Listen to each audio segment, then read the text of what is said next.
Okay, I have been dying to tell this story but never got the opportunity. Friends die on me, I guess. It's a bit lengthy, sorry in advance. Be in high school. I am the weird kid with no friends and always sitting in the back. I make friends with another weird kid. We start hanging out. I become friends with his little sister as well. The boy is the same age as me, fucking tall and slender like a twig. His sister is 2 years younger. She is taller than me and as slender as her brother.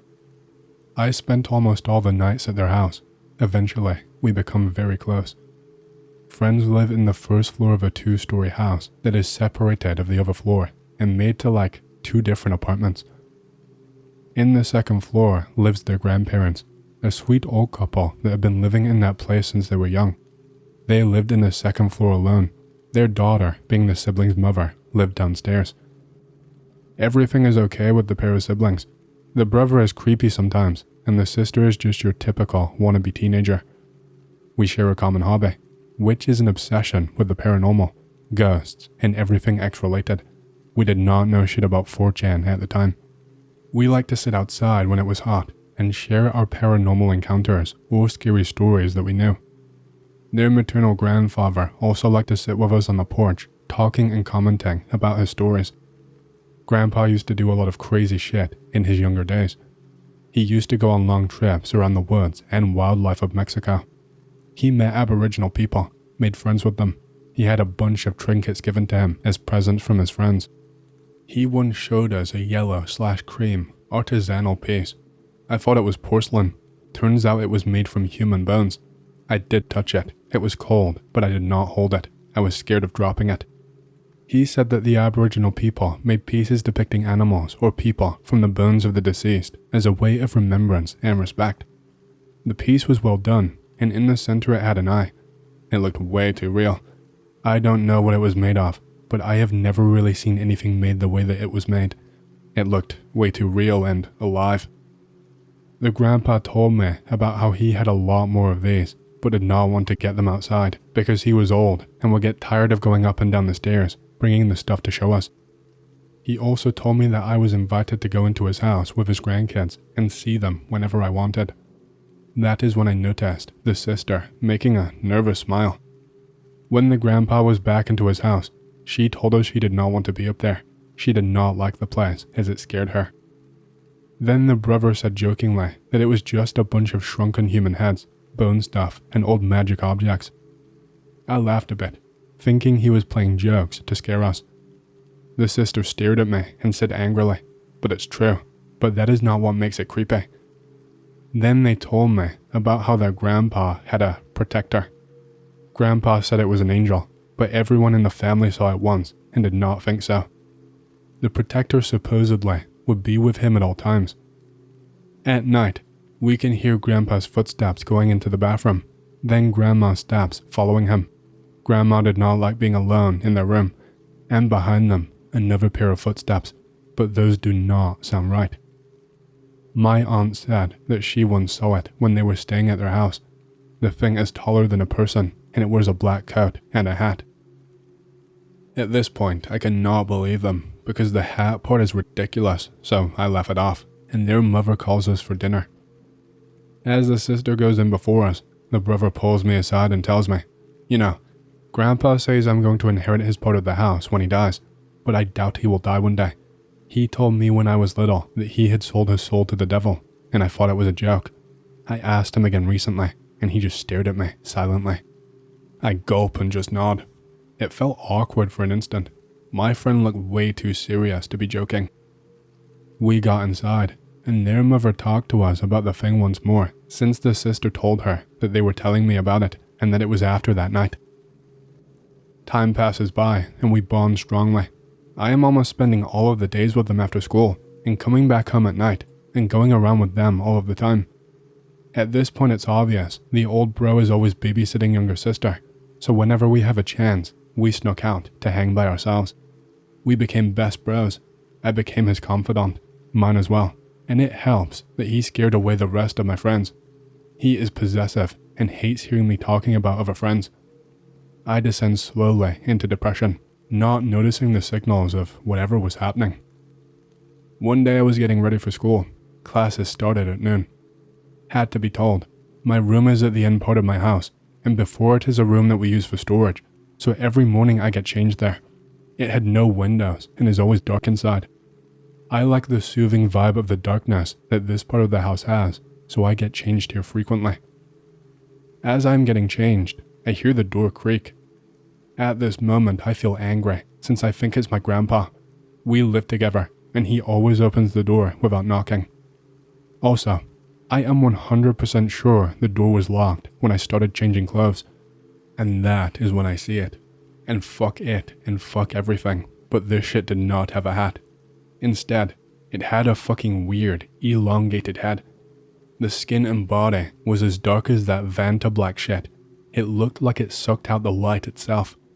And the most striking thing about it, its eyes. They were enormous, white bright eyes, with an iris similar to a cat's, but kind of rectangular and longer, making the same contrast with its skin as a new moon has over a dark clean night sky. It was fixated on me, smiling, but it did not look happy.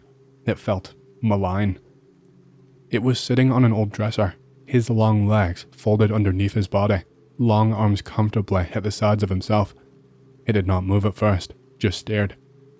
I felt cold and hot at the same time, sweat running down my forehead. And that is when the thing got closer to my face, without breaking eye contact. I was enough far away from the dresser, and this thing managed to get into my face just by leaning forward.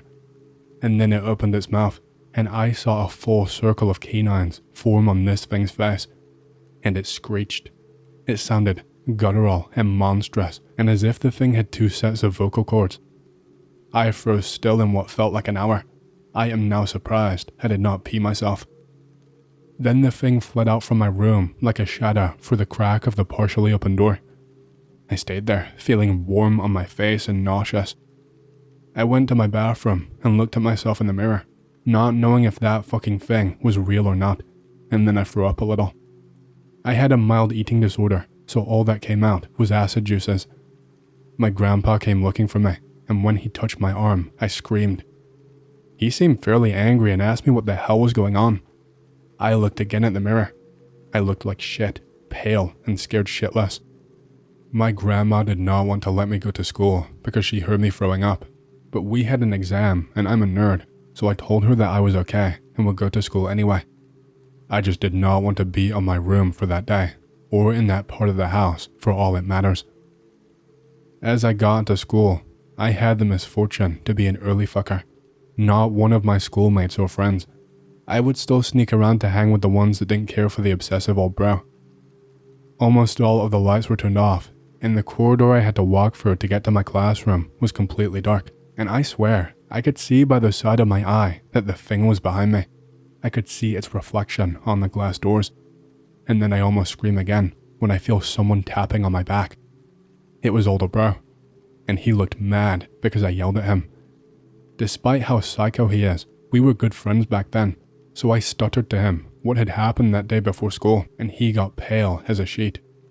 He then goes on about how I shouldn't worry and that he was going to help me on whatever he could, but he never mentioned telling his grandpa. That day I went back to my house. I stopped going to the siblings' house for a while, until one weekend they asked me to go out with them, and I agree. I don't have much recollection of the days prior to this one, but I was basically a walking mess and I could not sleep well. I swear, I felt the thing sitting at the base of my bed, and I felt its piercing eyes looking at me one night. But, well, I decided that I should go out with them, talk about that thing with his mom and grandpa, but I was actually scared and ashamed that I was seeing things and that they would maybe laugh at me. After a cool day with the siblings, we come back home and we sat in the living room talking about ghosts and weird things. When younger sister tells her mom about the thing that I was going through this past days, the mom looks scared. She goes into her stuff and pulls off a candle with a Mexican Virgin Mary stamp on it. Now, the mom swore by Virgin Mary. She gives me the candle and tells me to ask her for help every night until the candle is completely burnt out. Now I think that maybe this was a way to appease whatever terrors I was experiencing, because I did not think that thing was just going to leave with just a praying from this anon who never went to church, and the candle smelled something sweet and fresh. and as I'm leaving, outside in the porch is their grandpa, sitting and petting a grey cat of theirs. The siblings go inside because their grandpa asked them to go and fetch something for him. I stayed outside because this was in summer, and their house would become hot as hell inside. Also, I loved this cat. So, I'm sitting beside him, petting Yi, and she is just making faces because she is mute. Then Grandpa looks at me, smiling, and tells me, "You saw him, didn't you?" I felt cold running from my spine, realized what he was saying, and nodded. "I made him protect you, and younger sister's boyfriend, since you are the most loved ones by my grandkids." Oh fuck. The boyfriend of younger sister was a child, and more of a wimp than I was. I felt a little bad for him. But then I remember he was a shit fuck, and did stupid things that hurt younger sister. I just stared at him a little, and then I think he asked if I was okay, or if it scared me. I don't remember exactly what I said, but I think that I admitted that it was scary, and that the mother gave me a candle to cleanse my house or something. He stared sadly at me, and just said, "Okay." Not even once was this man acting with malice. I do not believe or want to believe that he was acting with malice. He was such a nice man. He would even give me presents. Normal things like pencils or bracelets, and he genuinely looked like he believed he was doing something good. The brother goes out and gives him the thing he asked for, and we leave because I was going back home. After that, I never experienced anything else with the protector, and I hope I never encounter something like it again. As for the siblings, we stopped hanging out, and I ended on bad terms with the guy because of the fact that he was possessive. A few years ago, my husband and I were in Tybee Island, GA. We were staying on the beach and would take a walk late each night when the beach was dark and quiet. That night, we decided to walk further north than we had gone before. The north end was quieter and had little to no light pollution, so we're just strolling along. It's around midnight, and we hear this sound I can only describe as a distorted barking or whooping. We are from the mountains of upstate NY and travel regularly to this region of the country, so we both have experienced animal sounds of all kinds. Never something like this though. We are intrigued, so we walk toward the sound. The tide is coming in at this point, and it's a king tide with a full moon. The beach is narrowing, and we see something in the shoreline about 50 feet away from where we are standing. We can't make it out, so we carefully walk closer. The barking gets louder as we are approaching, but we are still unable to see exactly what is producing the sound. Suddenly, this thing flies out over the ocean. It's a very large, light and color thing. We're like, huh? That was weird. Not 2 seconds later, my husband stops and says, "Is that a body?" Those words scared me in a way I cannot even begin to explain. And as we walk closer, there in the water and sand is a body. The body is face down. The feet are facing the shore. The head is facing the ocean. The water had come up to where his head and shoulders were. It was completely submerged in sand and sea, like he'd been there for a while. Imagine standing on the beach and your feet slowly submerging in the wet sand as the water comes in and pulls back out. After a bit, you're going to be ankle deep. That is how the body appeared, slowly sinking into the sand and at the mercy of the ocean. I cannot describe the feeling that comes with this experience. It is fear and dread like you would not believe. The body is dressed eerily similar to my husband. Khaki-colored shorts, white button-down untucked, and white Adidas shell toes. My husband's sneakers were up at the beach entrance, so he was barefoot. The guy looked young, in his 20s, with a trim, athletic build. At this point, he must have been in this position, face down, with his face fully submerged in the wet sand and water for at least 10 minutes. That is how long we have been walking and hearing that odd sound. There is no movement, no sign of breathing at all, so my husband calls 911 and bends down to check for signs of life. I was horrified. The 911 operator asked if he was breathing, and we told her no. My husband had his hand on the body's back, between the shoulder blades, feeling for movement, and there was nothing. At this point, she asked us to roll the body on its side. We did so. He grabbed his right shoulder and pushed the body hard to the left in order to dislodge it from the heavy, waterlogged sand. At this point, the water had risen enough to have submerged his shoulders and upper back. The operator is telling us we are going to have to attempt CPR, which neither of us have any experience in doing, but now is a good time as any to learn, I suppose. We roll him to his side and lift his shoulders up out of the water. No movement, no response to anything, just limp and lifeless. By now, we have been there with him for no less than 5 minutes. He has been submerged, face down, for no less than 15 minutes. I grab his ankles so we can get him onto the dry beach, and he suddenly sits upright and takes a huge breath. What the fuck? We tell the operator, and she says that only one of us needs to meet the EMT at the nearest beach entrance. We can hear the ATV coming with sirens closely behind.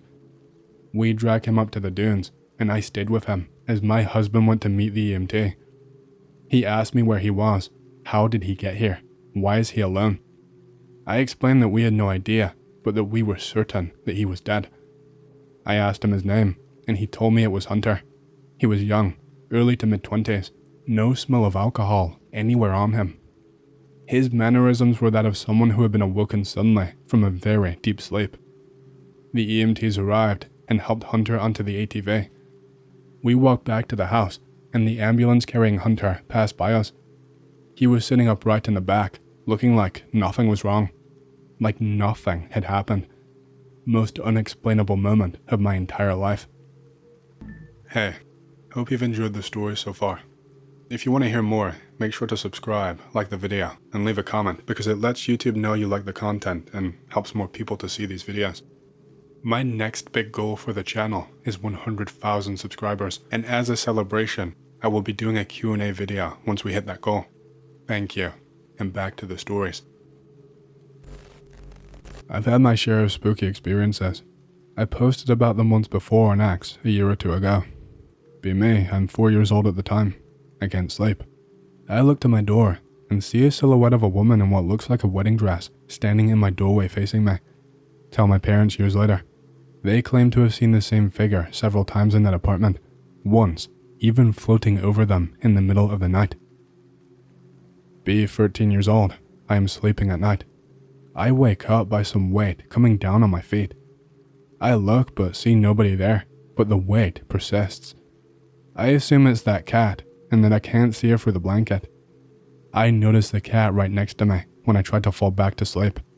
I also notice the weight is significantly heavier than a cat, more like someone sitting on me. Pretend I don't know shit and try to sleep anyways. Most stuff did not really start until I was about 20 though. I will continue. Next part with the good stuff. Be me, 20 years old. Me and my two friends buy a shitty $20 Ouija board from Toys R Us to fuck around. For the purpose of the story, let me call my friends X and Y. We decide to play at a third friend's house cause we are all pussies, but he never picks up the phone. He lives out in the middle of farmland, orchards and fields all around. We decide to play in a nut orchard nearby. We set up and start playing in the car.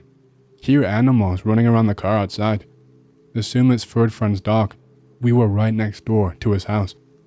Nothing happens. I get the idea that whatever it is we would be contacting cannot get into the car. I convince my friends to set the game up on top of the trunk, using our phones for a light. No animals outside. Planchette moves. Claims to be a demon named Zozo. I am skeptical. Talk shit about X's dad's past. Way over the line personal shit. X looks shocked. I assume Y is fucking with him, or that X is faking it. It gets cold as fuck. We're in the middle of summer. I am getting bored of the theatrics, and I am 100% certain someone is bullshitting. Then the planchette starts to lift. Literally floats about 1.5 inches over the board. My phone dies, and one of our lights goes out. Everyone yells, but we keep going. We know we're not supposed to let go of the planchette until we say goodbye. When I see the floating, I get excited and try to learn more. I ask more questions, but I don't get any straight answers. I ask, are you the only thing here with us? The planchette goes super fast to goodbye, faster than any of us could have pulled it. We go back in the car. 50 moths are in there. Way too many for it to just be bugs that flew in when we opened the door. Once we shoo them all out of the car, we go get drunk and move on with our night. The next day, we're hanging out again. Y is running late, so X calls him. X is confused and puts the phone on speaker. A voice is talking, but it isn't Y's. It sounds like a Jawa mixed with an old Chinese lady. Y gets there shortly after and comes out complaining about how X needs to stop answering his phone with that weird voice. X never got a call from Y. Y claims to not have gotten X's call. Y calls X to show what the voice was. Similar gibberish as the first one, but significantly deeper. Y's name is the only part that is clearly understood. About a year later, the three of us got an apartment together. One night, X is trying to impress some chick, and we all pull out the old shitty Ouija from the first time. End up talking to some ghost chick named Cecilia or something. She is cool as fuck, literally spells out homie. We end up playing truth or dare with her, cause, I don't know, she missed human interaction and shitty stuff like that from being alive. Dares Y to make out with the girl X brought over. Y had a GF, they both refuse, we move on. 4 hours pass by and I need to piss. I keep trying to let it say goodbye, telling it that we will be back. She says to just go and it will be fine. Fuck it, I go. Come back and everyone is freaking out. Zozo talks shit. Says he opened a portal and we will all be fucked unless we make a deal for him to close it. For a demon, he sounds like he's full of shit. He says Y and that girl have to play 7 minutes in heaven, like we're all kids or something. Eventually, we convince it that to do that, they need to let go, and we will only let go if it says goodbye. It works. Girl goes home. We all go to sleep. We do not give two shits about Zozo. By the way, I've looked him up and it turns out, Zozo is an actual thing that other people have talked to, associated with tricking people over the Ouija. Next day, girl is back. We are debating what happened the night before. Y says Cecilia was not real, but just Zozo, trying to gain our trust. I say Ghost Tummy was real, but Zozo came later. We end up deciding to play again to prove it. Zozo and Cecilia are back. Zozo says he will take her soul if they do not fulfill the deal we lied to him about the night before. They refuse again. Zozo then asks us to cut off my finger instead. I tell him to fuck off. Then he asks us to kill X. Nope. We end up agreeing to the original thing, and just like the night before, we close the game and do not do it. I sit down and find a playing card with a 7. The girl freaks out and claims it's a sign. Just a coincidence. She finds another 7. Unlikely, but still means nothing. To make a point, Y pulls out a card from the mismatched deck we have on hand for drinking games. Pulls out another 7. They agree to make out in the closet for 7 minutes. Ever since then, I occasionally see Cecilia around me. I try not to think about it too much, and it mainly happens when I'm high. She is usually peeking around a corner with a fucked up twisted face and a creepy ass smile, but as soon as you focus on her, she is gone. Recently, it's been getting weirder and harder to ignore. This happened roughly 3 months ago. I work seasonally, so I travel to some resort, work for a few months, and live in a shitty tiny room they give me. I was in Alaska, far from where I played the Ouija and where Cecilia was. One day I'm alone in my room. I get up to head out. As soon as I stand up, I see her reflection standing behind me in the TV. As soon as I notice her, the light goes out. Not like the bulb went out, but the actual switch itself was physically switched off. 2 weeks ago, back in California, visiting my parents between seasons. It's the middle of the night, and I feel an ice-cold hand grab the back of my shirt. I've had nothing else happen since then, but I am definitely spooked, and whether it's the ghost homie or not, it is definitely following me.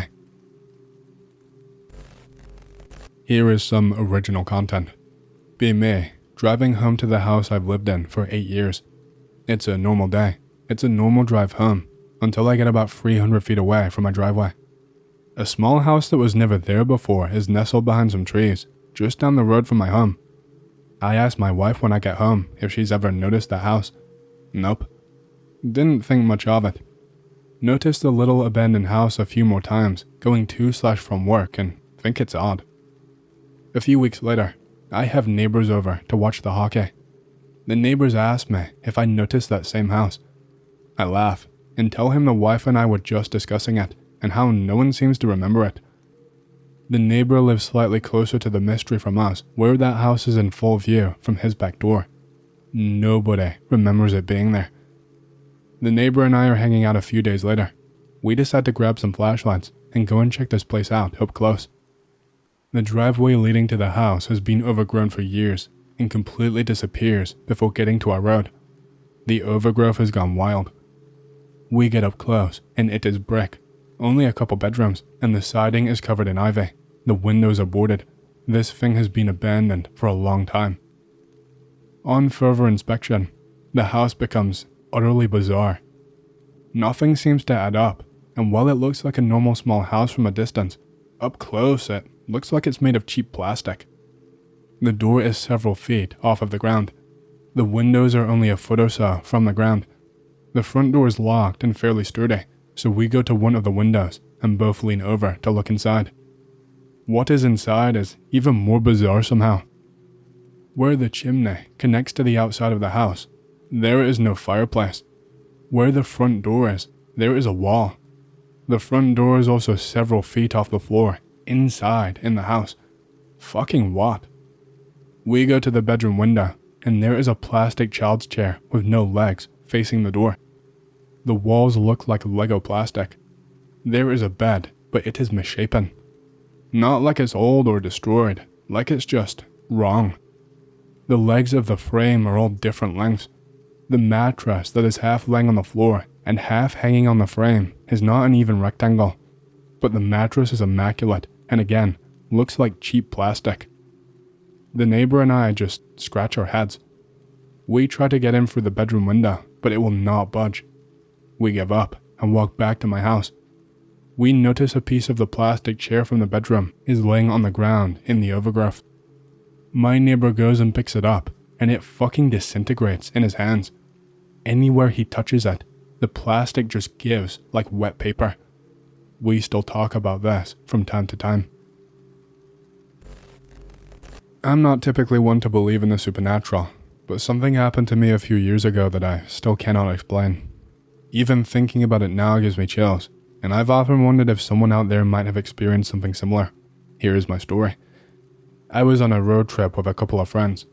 We were headed to a small town, known for its scenic mountains and forests. We were planning to camp out in a clearing not far off the main trail to watch the stars and just get away from city life for a few days. Everything was going well. We reached the clearing just before dusk, set up our tents, and got a fire going. The atmosphere was just perfect, and we felt completely isolated from the rest of the world, which was exactly what we wanted. Around midnight, the conversation started winding down, and the forest was completely quiet except for the occasional crackle of our fire. We were starting to get sleepy when I suddenly heard what sounded like faint, distant music. I thought maybe I was imagining it, but I noticed my friend looking around too. I asked him, "Do you hear that?" He nodded, looking just as confused as I felt. We strained our ears, trying to place the sound, and I realized it was coming from deeper in the forest, beyond where our firelight could reach. It was a strange melodic humming, almost like a lullaby. The weird part was how it seemed to echo around us as though we were in a large, hollow room. We thought maybe some other campers had brought a radio or something, but the music did not sound modern or even like any genre I'd ever heard. It was haunting and beautiful, yet it had this deeply unsettling quality. We debated investigating, but ultimately decided against it. It was late, we were in an unfamiliar forest, and we did not have a strong enough light to make it far. So we sat there, listening to the eerie music, hoping it would stop. But it didn't. It kept growing louder, almost like it was getting closer, but we still could not see anything beyond the firelight. Then something really bizarre happened. All at once, the fire suddenly dimmed, and the whole clearing felt cold, like someone had sucked all of the warmth out of the air. The music was clearer now, and it was almost as if it was coming from all directions. My friend whispered, "I think we should go back to the car." He did not have to tell me twice. We quickly grabbed our essentials, left the rest, and started moving back toward the trail. As we hurried through the dark, the music seemed to follow us, fading and growing louder in waves. It was almost like something was pacing us from a distance. At one point, I thought I saw a flicker of movement in the trees. Thought I saw a shadow that didn't quite match any of the natural shapes. We finally made it back to the car, locked ourselves in, and drove back to the nearest town without looking back. When we went back the next morning to grab the rest of our gear, everything was exactly as we left it. But the clearing felt different somehow, like something had been disturbed. Even in broad daylight, I felt like we were not alone. To this day, I cannot explain what we heard that night. We tried rationalizing it as maybe a strange echo or another group of campers playing music. That does not make sense, because no one in town had seen or heard anything unusual that night, and the nearest campsite was miles away. I have since talked to other people who enjoy camping or hiking in remote places, and while some have strange stories, no one has described anything quite like this. Part of me wonders if it was just some shared hallucination or a trick of the mind, but we all heard it, and we all felt the cold, hollow feeling in the clearing. I still do not know what to make of it.